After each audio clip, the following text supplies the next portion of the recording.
अगर आप यूट्यूब या किसी भी कोर्स प्लेटफॉर्म या किसी भी ट्यूटोरियल को फॉलो करके प्रोजेक्ट्स बनाते हो और उसके बाद भी आपसे नई चीज़ें नहीं बन रही तो ये वीडियो आपके लिए है।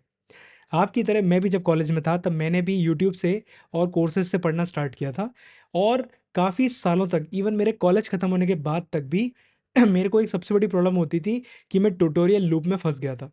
ट्यूटोरियल लूप में ये होता है कि आपको जो भी कंटेंट क्रिएटर्स होते हैं वो ये तो बता देते हैं कि कोर्सेज कैसे कि प्रोजेक्ट बनेगा कैसे और हम उनके exact code to code copy करके चीज़ों को बना लेते हैं।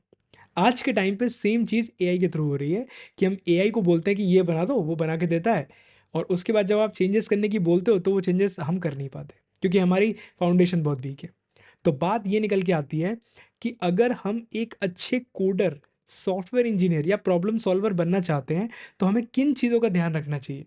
हमको एग्ज़ैक्टली किस तरीके से काम करना चाहिए, वो मैं आपको इस वीडियो में बताऊँगा। तो मुझे बस 5 मिनट दो, इस 5 मिनट में मैं आपको एक ऐसा पर्सपेक्टिव दूँगा, जो आपको हेल्प करेगा प्रॉपरली ग्रो करने में। मैंने थाउज़ेंड्स ऑफ लोगों के साथ काम किया है और उसके साथ मेरा डेकेड ऑफ एक्सपीरियंस भी है सॉफ्टवेयर इंजीनियरिंग का।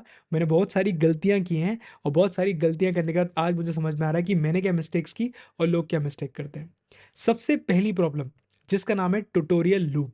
ट्यूटोरियल लूप एक ऐसा लूप है जहाँ पे हम सबको क्यूरियोसिटी होती है कि हम बहुत सारे ट्यूटोरियल्स को पढ़ें, उनसे प्रोजेक्ट्स बनाएँ। बहुत सारे लोगों को ये डाउट होता है कि कॉलेज में या प्रोजेक्ट या जॉब लेने के लिए मिनिमम कितने प्रोजेक्ट्स बनाए जाएँ? तो आप इस चीज़ को जानो कि it's not about number of projects you are building, it's about how efficiently और हाउ मतलब आप कितना तरीके से एक प्रोजेक्ट को अच्छे से बनाते हो। आप 2-3 बना सकते हो, आपकी चॉइस है। बट अगर आप अपने वर्क करियर लाइफ में भी अगर आपने एक प्रोजेक्ट में बहुत अच्छे से काम किया है, तो आपको कुछ ऐसे इन एंड आउट्स पता चलते हैं, जो लोग कई बार 10-10 प्रोजेक्ट बना के भी नहीं सीख पाते।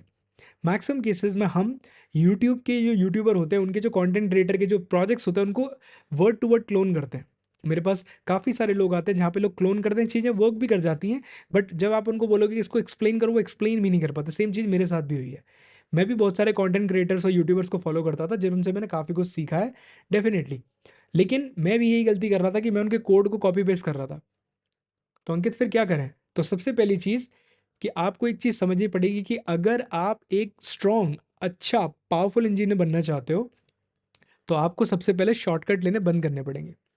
आप एआई का यूज़ करो, कोई मना ही नहीं है, बट अभी आप ये चीज़ समझो कि अगर आप एक ऐसे कोडर बनना चाहते हो, एक ऐसे सॉफ्टवेयर इंजीनियर या एक ऐसा इंजीनियर बनना चाहते हो, जो कुछ भी बना पाए, तो आपको आपके बड़े-बड़े फीचर्स को छोटे-छोटे, छोटे-छोटे चंक्स में तोड़ना सीखना पड़ेगा। इसका मतलब क्या है अंकित? इसका मतलब ये है कि आप किसी भी फ्रेशर का रिज़्यूमे देखना, आप नोटिस करोगे कि आपको उनके प्रोजेक्ट्स में आपके उनके रिज़्यूमे में क्लोन्स बहुत सारे मिलेंगे, लेकिन वो कंप्लीटेड प्रोजेक्ट नहीं होते, वो सिर्फ़ क्लोन्स होते हैं। जब आप उनको चलाने की कोशिश करो तो उतने फंक्शनल नहीं होते। या फिर आज के टाइम पे चैट जीपीटी, एआई, कर्सर या बहुत सारे बड़े-बड़े टूल्स का यूज़ करके हमने प्रोजेक्ट्स बना लिए हैं और हम बोलते हैं कि हमने बनाए हैं। जब हमसे उनके बारे में पूछा है तो हम उनको एक्सप्लेन नहीं कर पाते। हमसे लोग बोलते हैं इसमें चेंजेस करो, हम चेंजेस नहीं कर पाते। तो देखो, मार्केट में जॉब्स अच्छे टैलेंटेड स्किल्ड लोगों के लिए हमेशा रहेंगी। हाँ, आपको उसके लिए एफर्ट मारना पड़ेगा। अगर आज मैं मेरे कॉलेज डेज़ में वापस जाऊँ तो मुझे भी सेम ये फॉलो करना पड़ेगा। तो पहली चीज़, आप जब भी कोई प्रोजेक्ट बनाते हो तो आप बड़ा वॉव प्रोजेक्ट बनाने के चक्कर में अपना टाइम वेस्ट मत करो। सबसे इम्पोर्टेंट चीज़ ये है कि आपको आपके प्रोजेक्ट को फीचर्स में तोड़ देना है।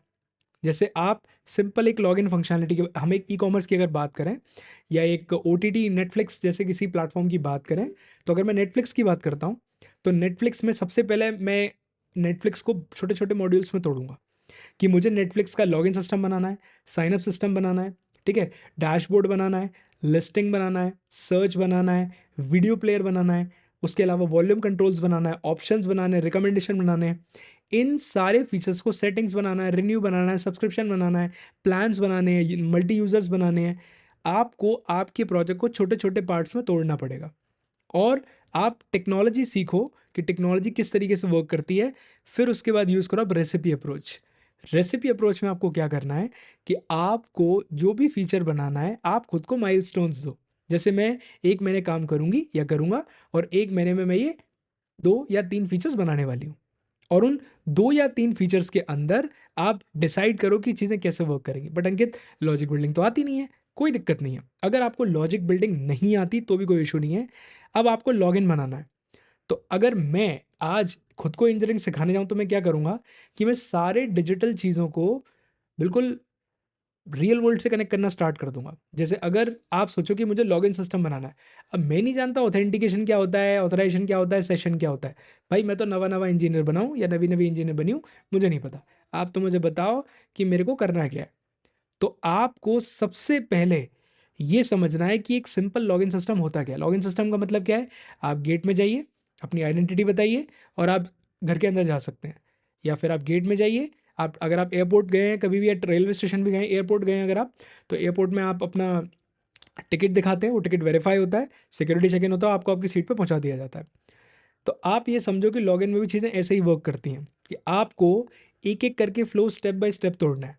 कि लॉगिन में सबसे पहले यूज़र आईडी पासवर्ड डलेगा, यूज़र नेम पासवर्ड या आईडी पासवर्ड कुछ भी, उसके बाद वो वेरीफाई होगा। वेरीफाई होने के बाद वो कुछ इशू करेंगे। तो आपने नोटिस किया होगा जब आप प्लेन में ट्रैवल करते हो तो वो आपको एक बोर्डिंग पास देते हैं। वो बोर्डिंग पास कहलाता है आपका सेशन। सेशन मतलब उस बोर्डिंग पास अलाउ करता है कि आप इस एयरपोर्ट में घूम सकते हैं और आप प्लेन में जाके बैठ सकते हैं। आप याद रखना, प्लेन में हम टिकट लेके नहीं जाते, हम बोर्डिंग पास लेके जाते हैं। उसी तरीके से जब आप लॉगिन सिस्टम बनाते हो तो ईमेल आईडी पासवर्ड वेरिफिकेशन करने के बाद आपको एक टोकन इशू होता है, एक सेशन। ठीक है, आपने देखा होगा डोमिनोज वगैरह पे भी जाते हैं तो एक टोकन वगैरह मिलता है, या किसी फूड काउंटर पे आप जाओगे तो आपको सेम टोकन मिलता है। तो आपको ये समझना है कि फंक्शनैलिटीज़ कैसे वर्क करती है। तो अंकित क्या करें? तो आप जब भी किसी यूट्यूबर को या किसी भी कंटेंट क्रिएटर को, इवन चैट जीपीटी को भी यूज़ करो, तो कभी भी उससे प्रोजेक्ट बनाने की बात मत करो। आप उसको ये बोलो या ऐसे वीडियो सर्च करो कि हाउ दिस फंक्शनैलिटी वर्क्स। तो आप नोटिस करोगे कि आपको उसके स्टेप्स मिलने स्टार्ट हो जाएंगे। जब आपको उसके स्टेप्स मिलने स्टार्ट हो जाएंगे तब आपका दिमाग वो करेगा, अच्छा ये ऐसे होता है, ये ऐसे होता है, ये ऐसे होता है, ये ऐसे होता है। उसके बाद आपने जो सिंटेक्स पढ़ा, याद रखना ये बनाने से पहले आपको उस पर्टिकुलर लैंग्वेज के बेसिक सिंटेक्स सिमेंटिक्स आना बहुत ज़रूरी है। और फिर आप इसके एक एक फीचर बनाना स्टार्ट करो। आप नोटिस करोगे कि आपको इश्यूज आएंगे, आप चीज़ों को सॉल्व करोगे और आप चीज़ों को बनाने लगोगे। आप मानोगे नहीं इस बात को, when I was in college मेरी कुछ चीज़ें वर्कआउट नहीं कर रही थी, मैं उसके लिए काफ़ी लोगों के पास गया, मुझे किसी ने हेल्प नहीं की। तो खुद ही इंटरनेट से ढूंढ ढूंढ के पढ़ पढ़ के मैंने चीज़ों को इंप्लीमेंट किया। और आप खुद को माइलस्टोन देना स्टार्ट करो। बहुत सारे लोग प्रोजेक्ट्स तो स्टार्ट करते हैं लेकिन उसको कंप्लीट कभी नहीं करते। तो देखो, ज़्यादा ट्यूटोरियल या ज़्यादा प्रोजेक्ट बनाने से कुछ नहीं होता।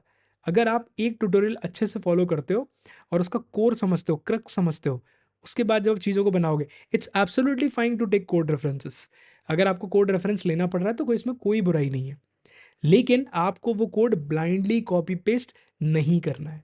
और आप इस पैटर्न को फॉलो करके अगर एक एक करके फीचर बनाओगे तो आपको दो दो तीन तीन चार चार दिन में ग्रोथ, आपकी प्रोग्रेस दिखने लगेगी।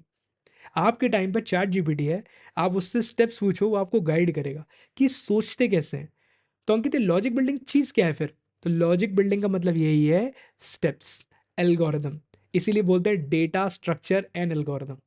तो data structure and algorithm actually development का ही पार्ट है, लेकिन इसको लोगों ने डीएसए वर्सेस डेवलपमेंट कर दिया है। It is actually DSA and development, it is a part of development. तो आप छोटे छोटे मॉड्यूल्स बनाओ और छोटे छोटे मॉड्यूल्स को जोड़ो। आपको दिक्कतें आएंगी, आपसे पहली बार में चीज़ें नहीं बनेंगी, लेकिन आप दूसरों को देख के ऑफेंड नहीं होना, दूसरों को देख के शर्म फील मत करना, क्योंकि हर किसी की जर्नी बिल्कुल अलग होती है। और आप नोटिस करोगे कि जैसे जैसे आप एक एक करके फीचर्स बनाओगे और उनको जोड़ोगे तो आपके सामने एक बेहतरीन प्रोडक्ट खड़ा होगा।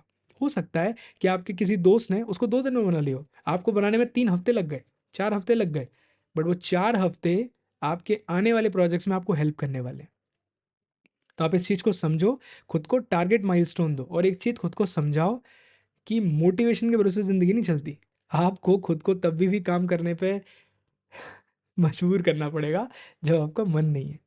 और आप नोटिस करोगे कि अगर आपने आपको इस तरीके से आप डिसिप्लिन करने लगोगे तो आपको रिजल्ट्स दिखेंगे। तो खुद पे भरोसा करो, प्रोजेक्ट्स को छोटे छोटे मॉड्यूल्स में तोड़ो, एल्गोरिदम लिखो, सूडो स्टेप्स लिखो, उनको कोड करो, उनको बनाओ और एक बेहतरीन सॉफ्टवेयर इंजीनियर बनो। याद रखो, आपको आपके हर एक फीचर्स को रियल लाइफ से जोड़ देना है और आप नोटिस करोगे कि आपका जो माइंडसेट है वो एक नेक्स्ट लेवल पर ग्रो करेगा। तो इसी के साथ मिलते हैं अगले वीडियो में। अपना ध्यान रखो, मुस्कुराओ, आगे बढ़ो and take care of yourself. मिलते हैं इंजीनियरिंग के अगले वीडियो में फ्राइडे को। बाय।